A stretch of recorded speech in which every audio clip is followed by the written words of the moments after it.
क्रांतिकारी जय भीम जय भारत। हमारे साथियों, इस देश के अंदर जितने भी धर्म ग्रंथ हुए हैं उनकी सच्चाई यदि आप पढ़ेंगे तो आपको पता लगेगा कि वो ग्रंथ आप लोगों के बारे में क्या सोचते हैं और उसके अंदर क्या लिखा हुआ है इस देश के मूल निवासियों के लिए।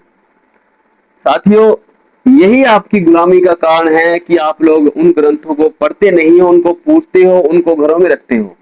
घरों में रखना चाहिए, लेकिन जो उनके अंदर जो सच्चाई है उसको भी आपको जानना चाहिए और अपने लोगों को बताना चाहिए। साथियों, हमारी साथियों, महाभारत कहती है शूद्र कभी राजा नहीं बन सकता, क्योंकि उसके अंदर जो किरदार दिखाए गए हैं साथियों, उसमें यही दिखाया गया है। और इस देश के अंदर जो रूपरेखा तैयार की गई है वो इसी तरीके से तैयार की गई है कि जो यहाँ के जो राजे रजवाड़े जो मूल निवासी थे, जो चवर वंश था, उनको इतना नीचे बताया गया है कि वो कभी अपने आत्म सम्मान से ऊपर ही ना उठ सके।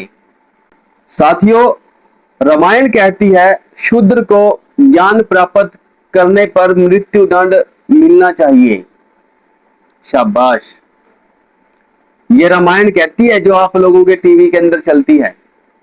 वो कहती है कि जो शूद्र है, जो इस देश का मूल निवासी है और जिसको शूद्र बनाया गया, वो अगर ज्ञान प्राप्त करता है तो उसको मृत्यु दंड मिलना चाहिए। ठीक उसी प्रकार जैसे राम ने शंभुक ऋषि को मारा था।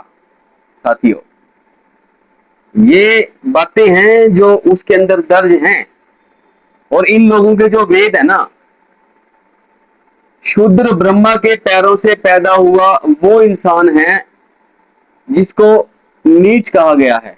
वेद में लिखे हुए शब्द हैं, शूद्र ब्रह्मा के पैरों से उत्पन्न हुआ, पैदा हुआ है, इसलिए उसको नीच अशुद्ध शूद्र कहा जाता है। ये किसने लिखे हैं ग्रंथ पता है? ब्राह्मणों ने।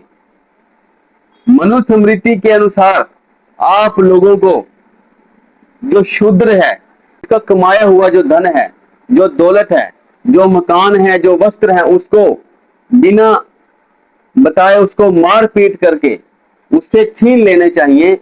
शाबाश, इसलिए तुम मनुस्मृति को पढ़ते हो।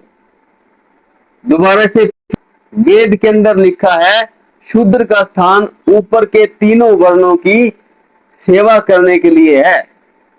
शूद्र का स्थान ऊपर के तीनों वर्णों के चरणों में है, यानी कि वो उनका दास है, वो उनकी सेवा ही कर सकता है, उसको और कोई काम नहीं है, उसकी खुद की कोई जिंदगी नहीं है।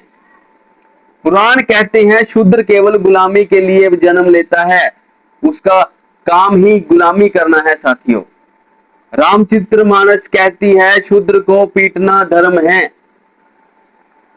रामचरितमानस कहती है शूद्र को पीटना, यानी कि इस देश का जो वंचित समाज है, शोषित समाज है, सदियों से दबा कुचला जो समाज है, उसको पीटना चाहिए।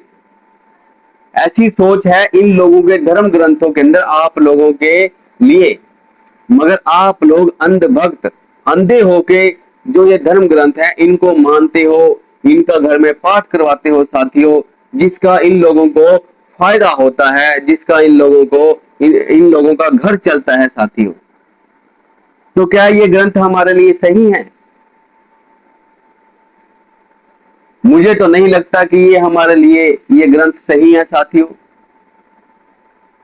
आजकल तो टीवी पे बहुत से ऐसे जर्नलिस्ट हैं जो सच्चाई बताते हैं, इनके अंदर जो लिखित बातें हैं वो बताते हैं, मगर आप लोग अमल ही नहीं करते उन बातों पे।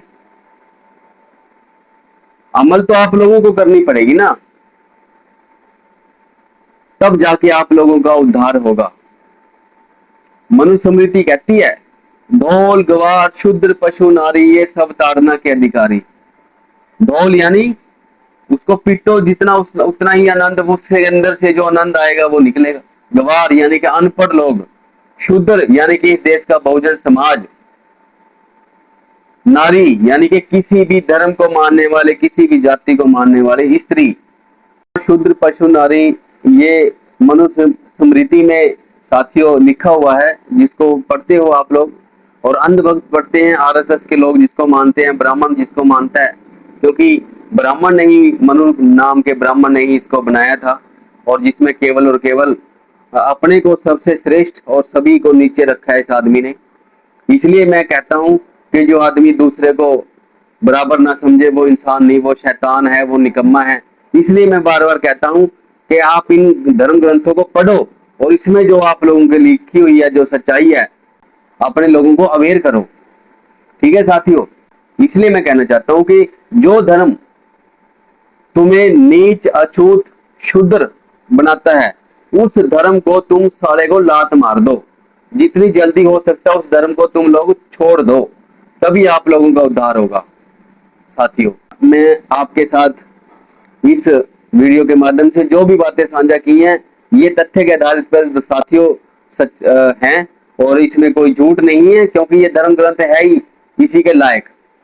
साथियों, मेरा सभी को जय भीम, जय भारत, जय संविधान।